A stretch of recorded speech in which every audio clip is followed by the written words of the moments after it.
Okay, well it's 1:30 by my clock, so let's get started. So welcome and hello everyone, great to have you here.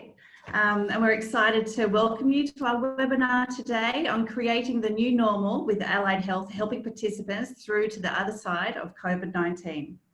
So we want to help provide you with more tools and a better understanding of the role allied health play in COVID-19 in helping participants stay connected and empowered to continue with the important therapy goals and how to help manage physical, social and mental health wellbeing through the different phases of COVID-19 and the various impacts such as social isolation, loss of routine, escalation of challenging behaviours, deconditioning and mental health issues.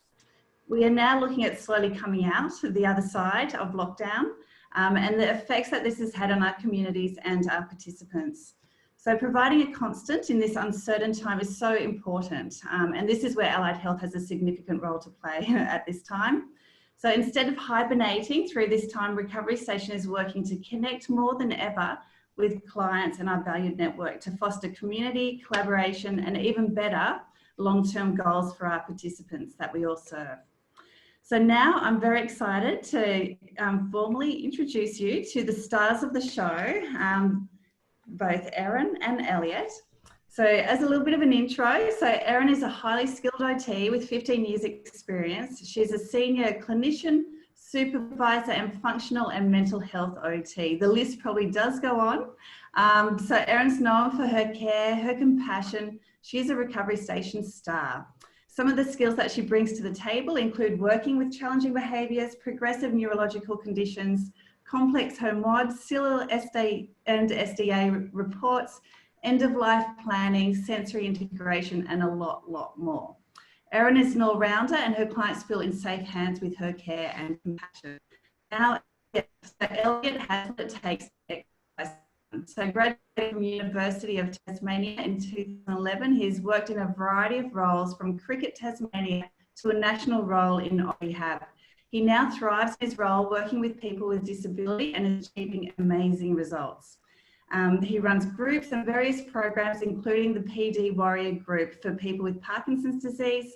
Elliot is a client favourite, and you'll see how passionate he really is about helping people achieve their goals. Okay, so a big welcome. I'm now going to share my screen and the PowerPoint presentation. Okay. Here we go. So let me get this up and running from the beginning. Okay, so we've had the intro. And myself, I'm Beth Walter. I'm an OT by trade. I'm also the Managing Director and the founder of Recovery Station. So first of all, just a little bit about Recovery Station. So we are passionate about helping people and have provided services for 15 years to probably over 10,000 people. We cover the Sydney, the Hunter and the Central Coast regions. We also offer telepractice services to anyone across the state. For us, it's business as usual in the COVID-19 times. It's approximately 70% of all our services are being provided via telepractice. We are really providing an integrated approach with home visits as well, with PPE and full hygiene controls in place.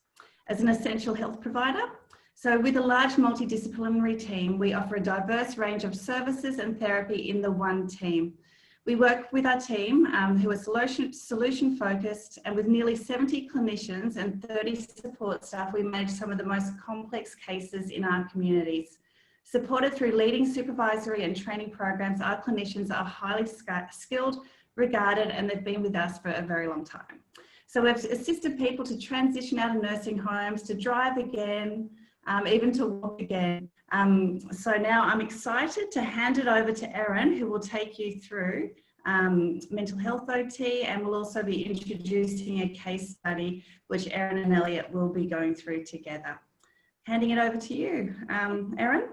Thank you, Beth. Thanks for the wonderful intro. So we thought that, can you flick screens, Beth, or do I do that?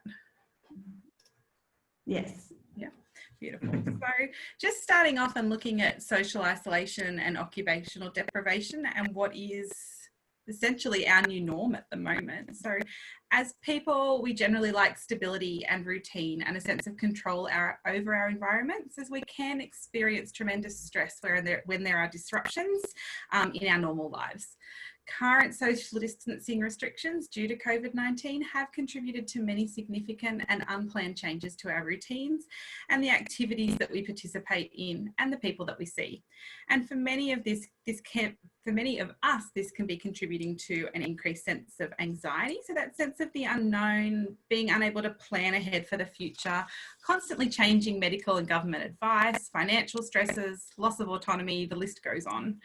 We might be experiencing a loss of motivation to initiate in our daily activities, and that can be because our routines are disrupted. So we might be having a loss of motivation to attend to personal care, domestic tasks, physical exercise. We might be having interrupted sleep or really poor sleep hygiene because we're up watching television late, we're not going to bed at our usual times, and so as a result of that we're tired, so we've got that lack of motivation to get up and do the things that we normally would.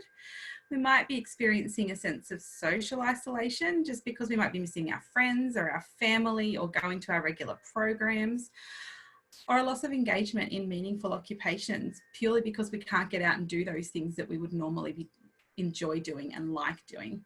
So it's worthwhile considering that if we're experiencing these things and these senses, these feelings of loss and anxiety and stress, that experience of loss, anxiety, social isolation, it can be far worse for our clients.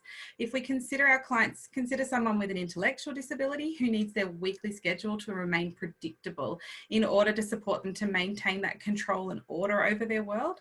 And then suddenly, without time to prepare, without really understanding what's happening in the world and that having that mental flexibility to be able to understand exactly what's going on and why they have to stay at home, they're suddenly being expected to rapidly adapt to the changes in the world around them.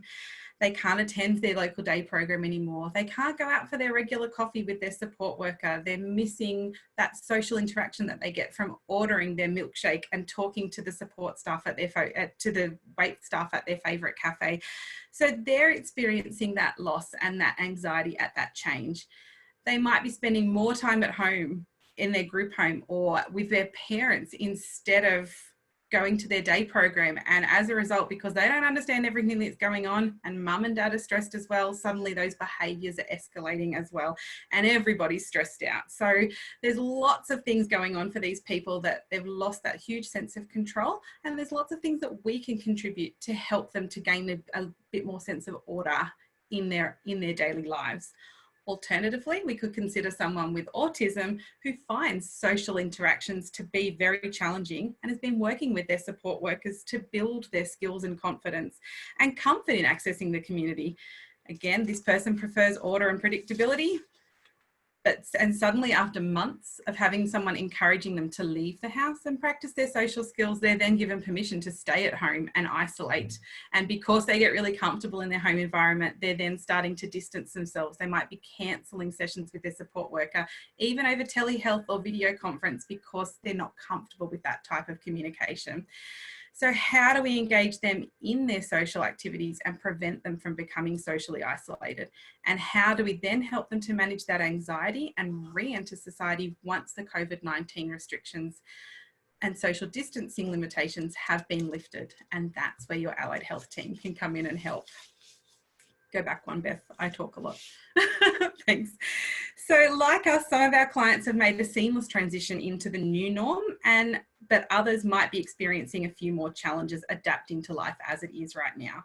So some signs that our clients might be struggling to adapt to the new norm might be displaying increased signs of stress, anxiety, or depression, and that could be characterized by poor sleep or excessive sleep, disordered eating, and that could be overeating or undereating, disordered thinking or catastrophic thinking, panic attacks, loss of interest in or avoidance in participating in their usual activities, reduced executive functioning, and that could be through like task initiation, planning, problem solving, judgment, prioritizing, reduced participation in personal care tasks, reduced participation in daily living tasks, withdrawal from engagement with supports, family and friends, experiencing a loss of sense of hope, expressions of despair, and thoughts of harm or self-suicide. There might be increased frequency or severity of challenging behaviours, or they might have challenges in understanding the reasons for the changing routine, social distancing precautions, and implementing them. This, however, is not an exhaustive list. These are just some of the signs that our clients might benefit from engaging in their allied health team to address these concerns and support them to adapt to the new norm. Okay, next slide. So then, even as our clients adjust to their new norm, the rules around social distancing and isolating are regularly changing.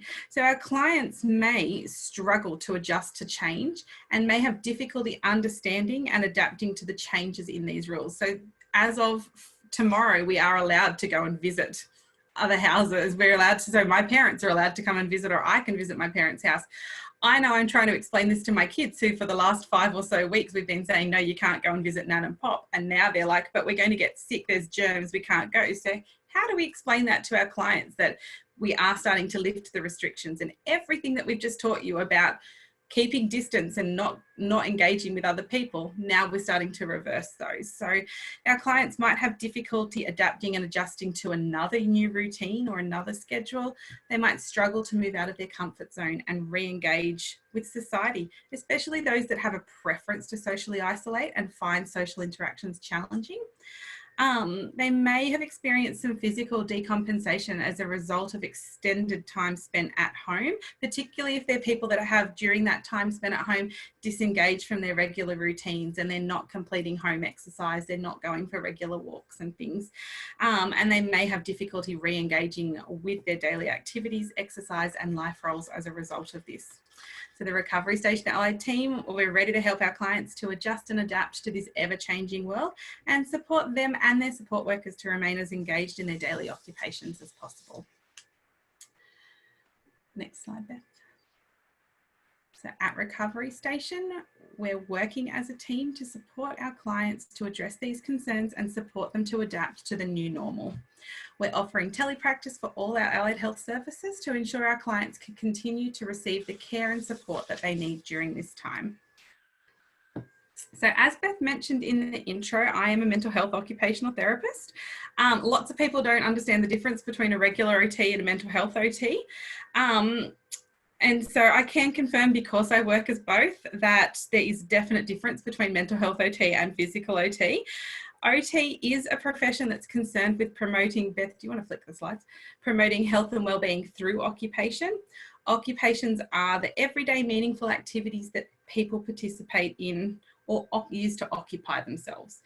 Mental health occupational therapy is a client-centered approach to gaining an understanding of the various factors relating to a person's occupation and the environment that influence their mental health and subsequent functioning of the client. So OTs in mental health work alongside other health professionals and service providers to deliver services in a variety of ways. So we can complete assessment of a functional ability, which involves assessing the client's ability to manage their work and home roles and participate actively in these pursuits. We might identify barriers to a client's functioning within their usual environments, whether it be at work or home or day program or in the community, and develop collaborative strategies to overcome these barriers. And then we might provide interventions to assist our clients to overcome these practical challenges, including independent life skills, self-care, home maintenance, leisure, health and fitness goals, using occupation-focused strategies. So OTs working in mental health settings focus on enabling individuals to re-engage in their meaningful occupations through a variety of skill sets, such as skills development, establishing positive habits and routines, setting therapy goals, using cognitive behavioural techniques, and understanding the underlying physiological influences. Okay, next slide, please, Beth. So occupational therapists, what are we up to? Occupational therapy assessment may include client interview and observation of their functional capacity. It might include interview with informal and formal carer supports. We might complete cognitive assessments, and that could be through observation of the client doing a functional task, or it could be a formal standardized cognitive assessment. We can complete sensory profiles to look at the client's sensory processing needs and particular behaviours related to their sensory responses. We can review their behaviours and particularly in response to different changes within their environment. We can complete interest checklists, we can liaise with the treating multidisciplinary team, and we can complete goal setting and activity analysis with the client. Following this assessment and identification of their needs, their priorities and their goals, the mental health OT interventions may include things like goal setting, activity analysis, development of daily and weekly schedules, checklists and timetables, anxiety management education, sleep hygiene education, cognitive capacity building and adaptive strategies, behaviour management strategies, social skills development, ADL skill development, and that can include supporting the carer to promote skill development, development of social stories to help our clients understand and process what's happening in the world around them. We might provide cyber safety education, and we support them to engage in their chosen occupations. When our clients are unable to attend their usual day programs or one-on-one community access trips with their support workers, many clients and carers are struggling to know what to do to fill their days and how they can engage and support each and work with each other when they're providing supports over telehealth or purely within the home environment. So mental health OT is expert at reviewing a client's activities of interest and modifying that activity to enable it to be completed to some degree within the home environment. And examples of modifying activities can include, but are not limited to, planting and caring for indoor pot plants instead of attending a gardening group, setting up an indoor or backyard or garage obstacle course to support the client to meet their heavy work sensory needs and gain some exercise. And this might be instead of going to a park or having access to a sensory room at a day program. Scavenger hunts, which could be completed with the client or the support worker over Zoom or a telepractice style session. Indoor golf instead of going out to play golf or putt-putt with a support worker. Cooking morning tea and having a coffee with a friend, family or support worker, and that could even be over Zoom instead of having a face-to-face coffee or a milkshake or whatever they would normally have at their local cafe. Completing and working or participating in online art classes or tutorials instead of attending a day program or art class. Online yoga, dance and physical therapy activities, or learning a new skill. So if you've got someone that's really interested in craft, maybe doing some origami or some knitting or photography, those things that we can do within the home environment. Obviously, these activities need to be central to the client and of client interest. Otherwise, there's not a lot of point, but the OT can definitely work with the clients and support workers to modify those activities that are of particular interest and meaningful to the client themselves. So a couple of really brief case studies that I have worked with since COVID-19 started. So the first person that we look at is John, who's a 21-year-old male with ADHD and schizophrenia. He was originally, so before COVID started, we were working together on anger management, social skills, scheduling, and promoting his community engagement. I called him to do a telehealth session over Zoom, and he reported feeling tired. With further exploration, it turned out that he had been gaming for 23 hours on the day previous without a break. He hadn't eaten, he hadn't stopped for self-care, he hadn't engaged with his family. He had literally gamed from 5 o'clock in the morning until 4 a.m. the following morning. So he was tired. His behaviours were starting to escalate. He clearly hadn't looked after his self-care. So instead of working on what we had planned to work on, which was some social skills, we stopped that and we changed our treatment plan to look at developing a COVID-19 daily timetable. And for that one, gaming is a really meaningful activity for this guy, and because of COVID-19 restrictions, his dad had given him permission to game so that he wouldn't go out in the community and potentially get infected. So because dad had said, yep, you can game, he decided to take that to the nth degree and game for 23 hours straight. So as part of his OT, we developed a COVID-19 daily schedule that still provided him with lots of time for gaming, but provided him with prompts to stop and attend to his personal care, to eat meals, to engage with his family, and to do some activities that weren't necessarily sitting and gaming. The other things that we did was provide him with some cyber safety education to make sure that he was safe online, because he could be a bit vulnerable and prone to suggestion.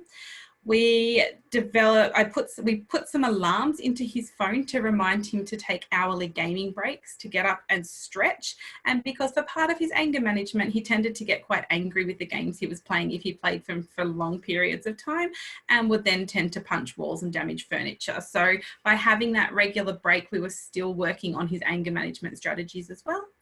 We did some sleep hygiene education, and then we also did some work on re-engaging in some daily exercise, and that was a combination of reminding him to go back out and walk the dogs and give him some permission to be able to go out and to the community to go for a walk, as well as doing some exercises every hour or so, 10 minutes of exercises for gamers, which had a really, really positive outcome for this boy.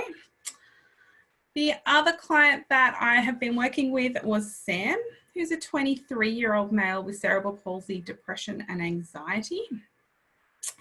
His OT goal that we were working on prior to COVID-19 was to work on his executive functioning skills, in particular planning, problem solving, reasoning and task initiation, to improve his independence in his daily living skills. However, so we had a telepractice session scheduled to look at problem solving in particular. But when I contacted him through Zoom, he reported that he was severely depressed, that he was experiencing suicidal ideation due to socially isolating and his sense of hopelessness in the current situation. He'd ceased eating for 4 days due to his low mood, and he was very concerned about his family finances and placing increased pressure on the family by eating the food within the household. He hadn't been sleeping, he hadn't been outside for 2 weeks except to open the front door and pick up the groceries that had been delivered at the front door. And his support coordinator had asked him to reduce his support worker hours because of the limitations of funding in his plan. And he was really worried about losing the supports that he had and that he valued due to his insufficient NDIS funds. So after that session, I worked with him on, we now complete weekly telepractice check-ins just to monitor his mood, to practice anxiety management strategies, review his routine, make sure that he's engaging in his routine. We did some sleep hygiene education, which we have done before, but we reviewed it and reminded him some of those strategies that we had discussed in the past that had worked for him. Again, he's someone that we set regular alarms into his phone for, and that was to remind him to eat regular meals and to take breaks from his computer. We developed some strategies together to help him to manage his negative thoughts, and that was through some grounding exercises, some deep breathing and some distraction techniques. We've been supporting him to engage in some online social groups. So he had previously been going to a Dungeons and Dragons group that now had moved to online. So he's now attending that. He does have some difficulty in managing some of the group members' personalities and behaviours. So I've also been working with him to help him to develop those social skills around managing others' personalities, particularly his own assertiveness skills. I've provided support to his colleagues regarding some activities that he can complete one-on-one with his support worker remotely, including doing some reading, some online grocery shopping, practicing his relaxation strategies, and also recommencing his home exercise program that the physio provided him last year that he'd stopped completing. So doing that together but online. Provided support to his cause with an early report to support an early plan review request to increase his core funding, and also provided him with the mental health crisis line and lifeline contact details. Both of these clients had quite good outcomes, which was nice to see. Yeah.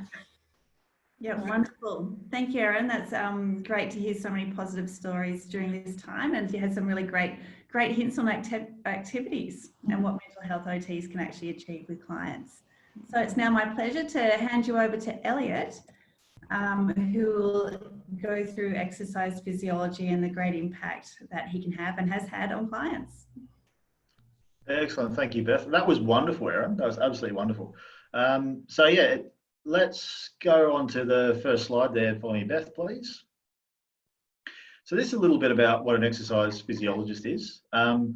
We're a very, very new allied health member. So we do get confused for a physiotherapist quite a lot.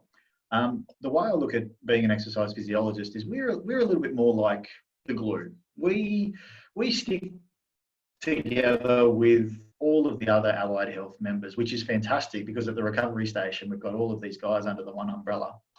So we get to liaise with mental health occupational therapists like Erin, physiotherapists, occupational therapists, dietitians around what is effective for a client's goal. And our way of looking at a client's goal is what is an effective exercise intervention so that our client can reach the goal that they're after. So exercise physiologists, we are university accredited. We do get a little bit misconstrued for a personal trainer every now and then, but because we have such varied paths that we can take after university. And like Beth has said, my path has taken me to many different areas, so elite level sport through to occupational rehab, and I think I've finally found my calling working with people with disabilities as well as chronic disease. Awesome, let's go to the next one.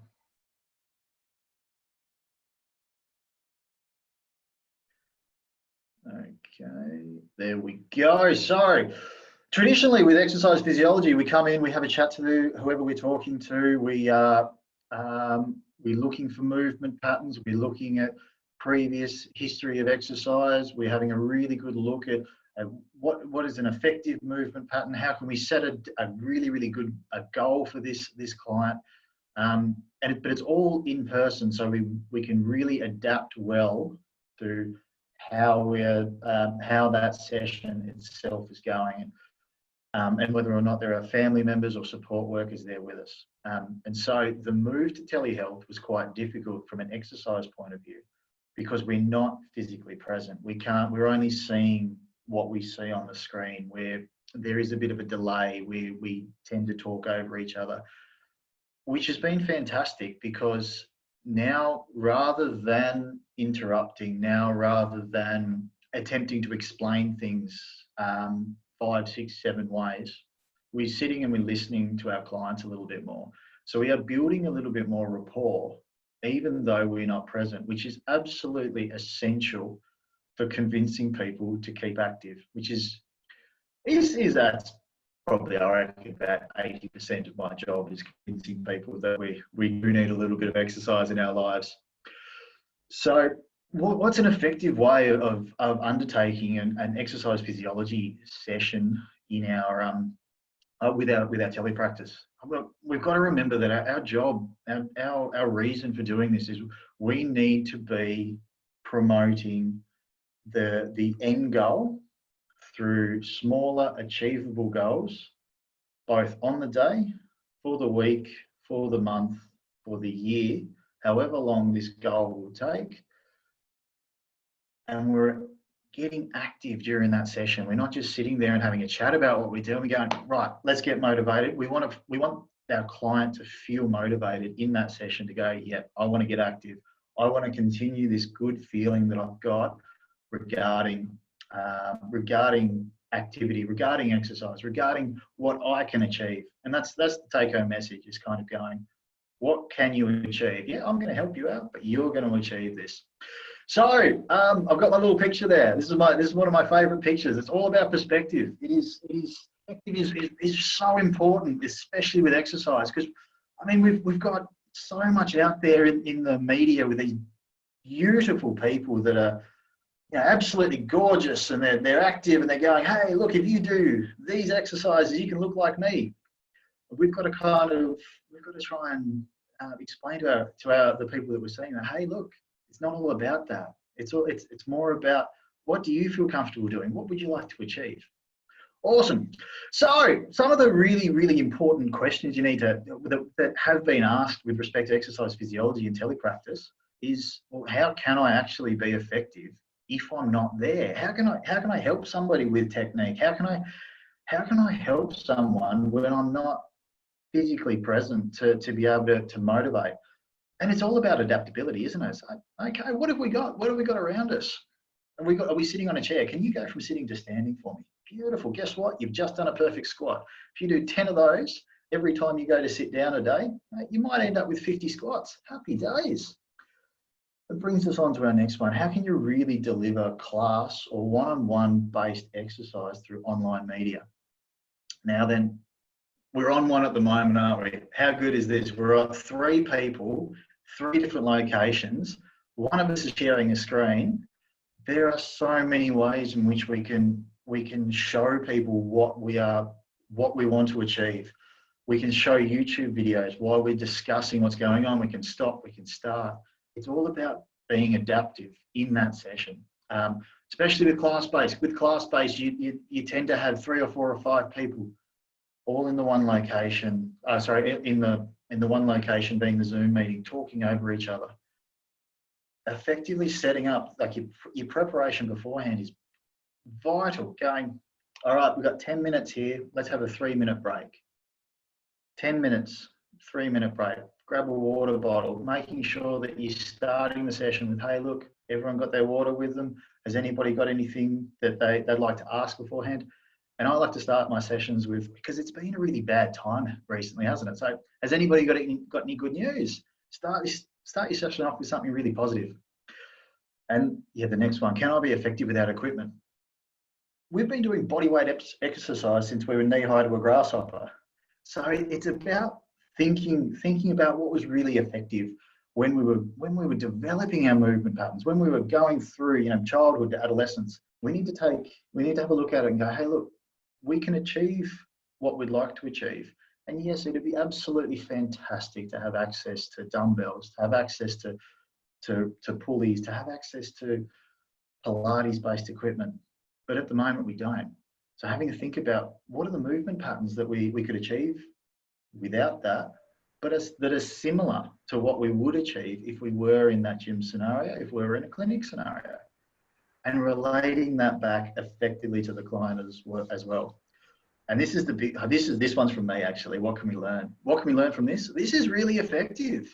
This is not just effective in an exercise sense. This is effective in a motivation sense as well. We can regularly check on people who may not have the capacity for travel, that may not have the best home environment, but they do have half an hour, they do have an hour to spend online with you, checking in, going, hey, look, I've been trying a shoulder press. Is it looking okay? Can you do it side on for me as well as front on for me? What way are you using? So what we can learn from this is that this way in which we are now providing our healthcare is going to be the way of the future. We are going to see more and more and more of us as allied health being able to be present while not being present. Awesome, let's kick on. Great, thank you very much, Elliot. And exercise definitely is key at this stage in our lives. I think we'll either come through this as fitties or fatties. So I'm determined Why not both? to come out of it a fitty or both.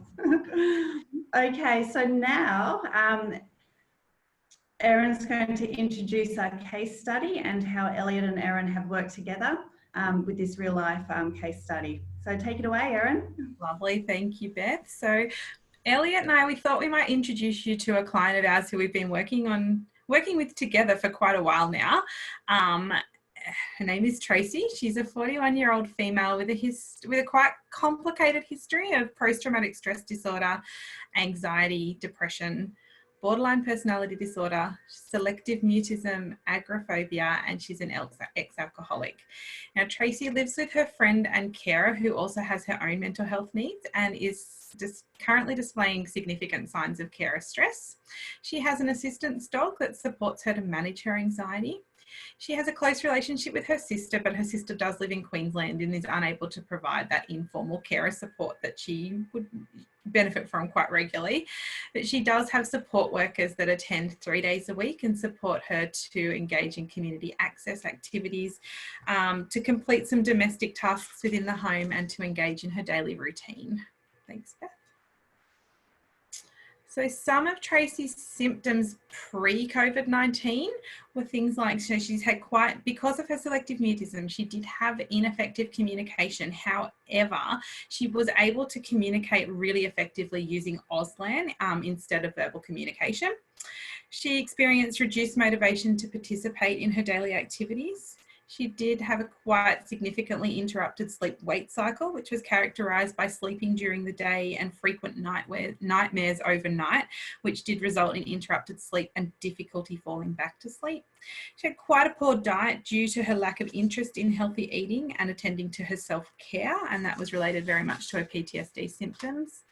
She participated in quite impulsive behaviours, especially spending money.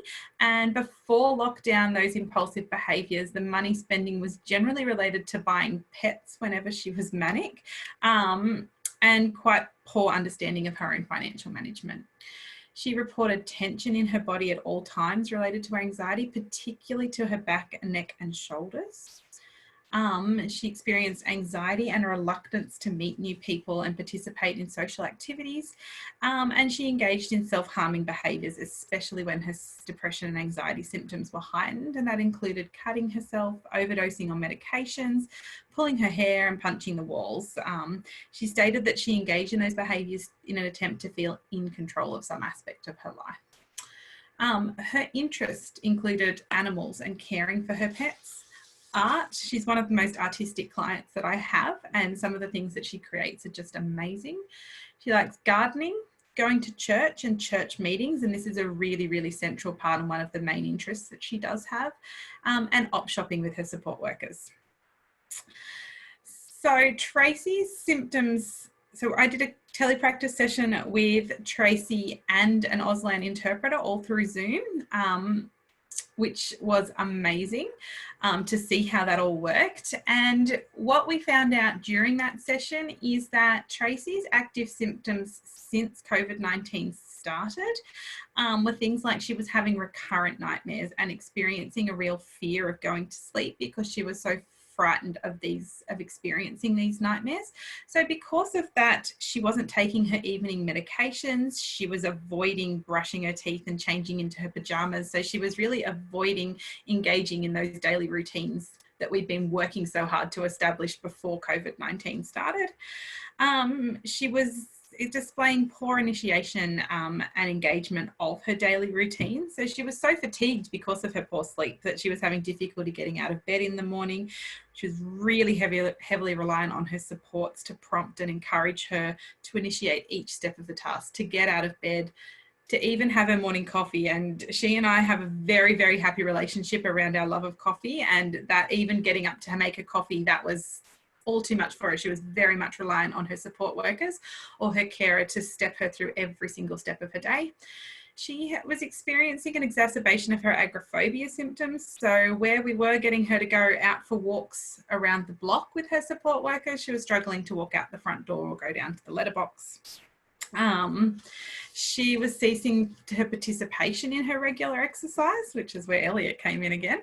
Her sensory sensitivity behaviours significantly increased, and she displayed a much heavier reliance on her support workers for her social contact, especially because her primary carer was also unwell and unable to provide that level of social support. And her impulse spending. So online shopping had become her new little hobby, and the credit cards were feeling the pinch quite significantly. So as a part of this session, we developed some new goals with Tracey. And those goals included increasing her independence in consistently initiating and completing all steps in her daily morning and evening routines, to practice her anxiety and relaxation strategies daily, to utilise sleep hygiene practices to improve her sleep quality and quantity, to participate in gentle exercise daily, building up her stamina to be able to walk up the hill at the local walking track, and to implement her strategies to reduce the frequency of her impulse purchasing. So from this, the mental health OT interventions have included referrals to both exercise physiology, which Elliot will elaborate on in a moment, and psychology to support her to deal with her and to explore further past trauma that she'd experienced, and the nightmares that had started reoccurring again. Tracey is a client who has been referred to psychology many times in the past, but has had trouble engaging with a psychologist. So there was a bit of time spent finding a psychologist that was a good match for her, and that happened to be Auslan proficient, so that she wasn't reliant on an interpreter coming with her for those sessions. We also completed some anxiety management strategies. Tracey's someone that responds really well to grounding exercises and breathing exercises. We updated her weekly schedule and her daily routine checklists to make them appropriate for COVID-19 and to incorporate some extra tasks like practicing the grounding exercises daily, like going for a walk every day and implementing some calming yoga routines into her bedtime routine. We did some sleep hygiene education, the yoga poses I just talked about. We reviewed her interest checklist results, and then we developed some activities that are more home-based that she could do from home with her support workers while socially isolating. We also reviewed her sensory strategies and developed a few additional strategies to help her to manage that increased feeling of anxiety that she was experiencing. Did some education around impulse control and financial management. I also provided her with a letter of support for her plan manager to support her to purchase some technology to using her NDIS funds to allow her to engage in telehealth sessions effectively. And we also completed an early plan review report for her because Tracey had also exceeded her core funds and was looking at having to cut back on her support workers as well. So we supported her with an early plan review report, and she has had her meeting with the NDIS planner with an excellent outcome. So that was the scope of mental health OT.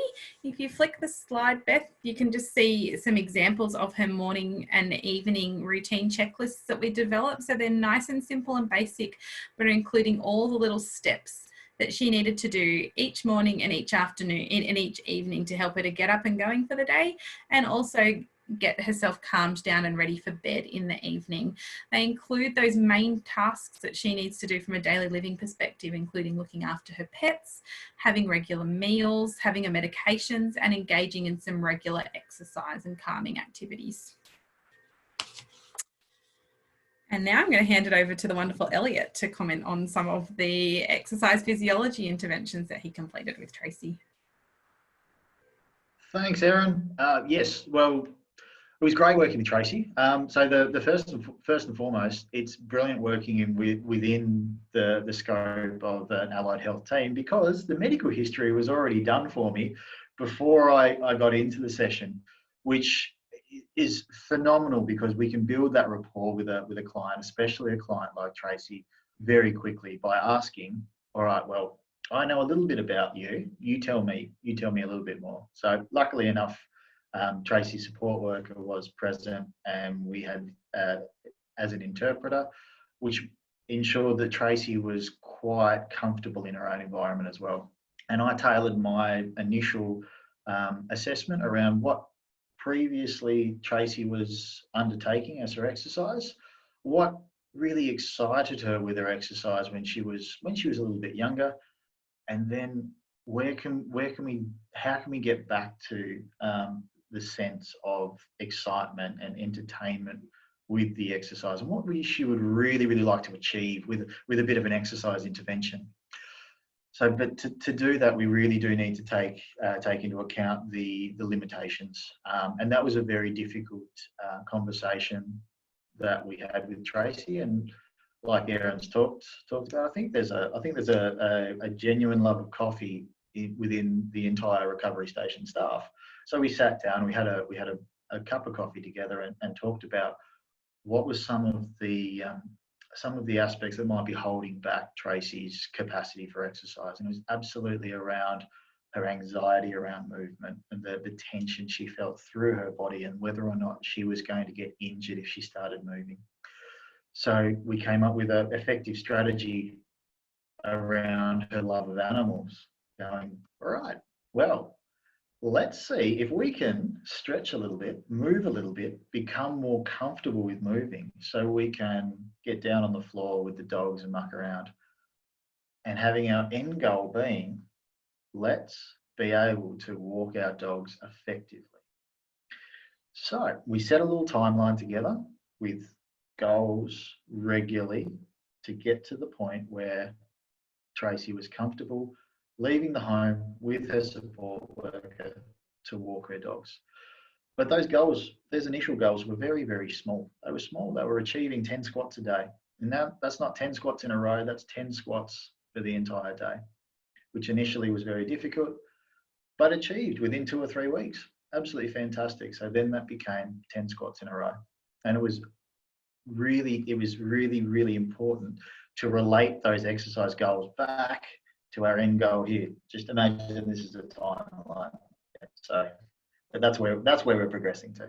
Excellent. So we were doing so fantastically. We were up to the point where we were having a walk with the support worker. We'd taken the dogs a couple of times, but not consistently, because the dog was pulling on the lead, causing a little bit of tension in the back, which Tracey was kind of going, I don't really like the feeling of that. And then COVID happened. So let's flick over, Beth. We'll go to what happened next.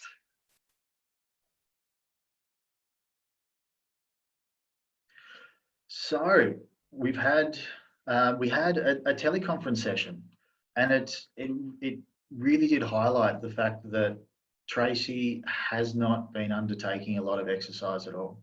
So we did have a bit of hydrotherapy. There's a brilliant facility near Tracey where she was undertaking some walking in the water at the Merriweather Baths. She had really close access to that. Absolutely fantastic. Unweighted her body. She felt fantastic. She hasn't been able to access that. She got very, very anxious around getting out into the environment, whether or not she might get infected with this COVID-19, whether or not she might infect somebody else. There was anxiety around leaving her home. And with that, decreased her motivation. It decreased her motivation for her end goal as well. Not just the smaller goals of getting out and about, it decreased her motivation for this end goal. And she began to develop again that really, really nasty muscular discomfort, or that tension that I'm just so wound up, I can't move properly. So we had a great session together. We had the Auslan interpreter on one screen, Tracey and myself on another screen. The communication flowed. It was fantastic. And Tracey did so well, and I'm lucky I've got a very expressive face. She could read what was going on with my face as I was saying things and getting very, very excited, as I do about exercise. But we discussed our end goal again. We go, right, well, COVID's here, but that doesn't mean that we are stuck in the house. We can get out, we can exercise. There is opportunity for that. So our end goal is still there, which Tracey was so happy about. And we went back to basics again. We went, right, we tense, let's start stretching. Let's develop a daily stretching routine, and let's put a time in there. Let's put a time of the day when we start stretching. It was fantastic. Erin's got these checklists, absolutely brilliant. So Tracey goes through her checklist of a morning and of an afternoon, but we set out at 9:30. Tracey goes through her stretches of her upper limbs and her thoracic spine. 3 little stretches to make her feel in control as well, because she controls those stretches. Beautiful. And then we modified what we were doing. Absolutely. We started doing a little bit more body weight exercises. We started looking at, right, what's our pattern when we're walking? You know what? We swing our arms. When you put the kettle on of a day, Tracey, swing your arms. Swing your arms for the length of the boiling of the kettle. Yeah, and then we looked at what's an appropriate timeline now, because we might not have an answer as to when COVID, the restrictions around COVID will cease to exist, but we do have a little bit of an idea of what we can achieve, what's an effective goal that we can achieve, and give that a timeline.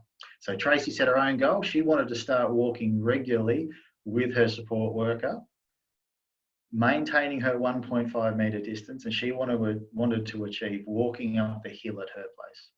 So we set out our timeline, started with our bodyweight exercises, progressing to flat surface walking, to moderate hills, to the hill she wants to achieve. Beauty. Back to you there, Beth. Okay, wonderful. Well, thank you so much for presenting so well and demonstrating really what you can achieve with someone who has really felt the effects of COVID-19 and helping them come through the other side. And the story definitely hasn't stopped here. There's still a lot of changes as we slowly grade back into whatever kind of life the new normal is on the other side of COVID-19. So I'm just going to stop sharing this screen here so we can see any questions or chats that come up. Okay, so feel free to ask any questions here. And just to let all our attendees, thanks so much for joining us today. We're here to help you achieve goals for your participants. So we feel very privileged that we're able to help you to achieve these amazing outcomes with clients. Hopefully today we've provided you with some insight into the high level of expertise amongst our team and that multidisciplinary approach that we provide that can provide that holistic, all-rounded approach that can really look at every aspect of someone's life and help them achieve their goals, whatever those might be. We also have, for all our valued referral network, you can get to experience your time with physiotherapy. We have free lunchtime exercise classes as well. So hopefully we'll send that out to you. We'd love you to join in because health and happiness at this time is key to surviving. So please, if anyone has any questions, pop your hand up while you've got us. We're all ears. Oh, look, guys, that means you've just answered all the queries. So we do have a bit more time. Anything that you guys want to add, Erin or Elliot? Erin, you first.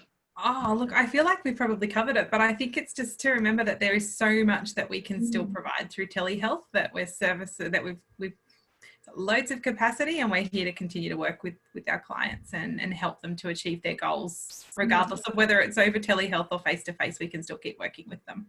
Yeah, and that's so important to have that consistency, so to have something that people are working towards throughout this time, so they can hold on to something that's helping them stick to their goals, change their goals, adapt it, and work with their care network to support everyone through this. We really appreciate everyone coming on today. Thank you so much. And I'd like to let you know that we do have another webinar coming up. I think it's the Wednesday, the 20th of May, and that'll be presented by one of our wonderful senior dietitians as well as a senior physiotherapist. So you can find out more on how they work together. Okay, well, thank you very much. Enjoy the rest of your week, and we look forward to seeing you next time. Thanks, Elliot. Thanks, Erin. And thanks everyone. Thanks, team. Okay. See you soon. Bye, everyone. Bye now.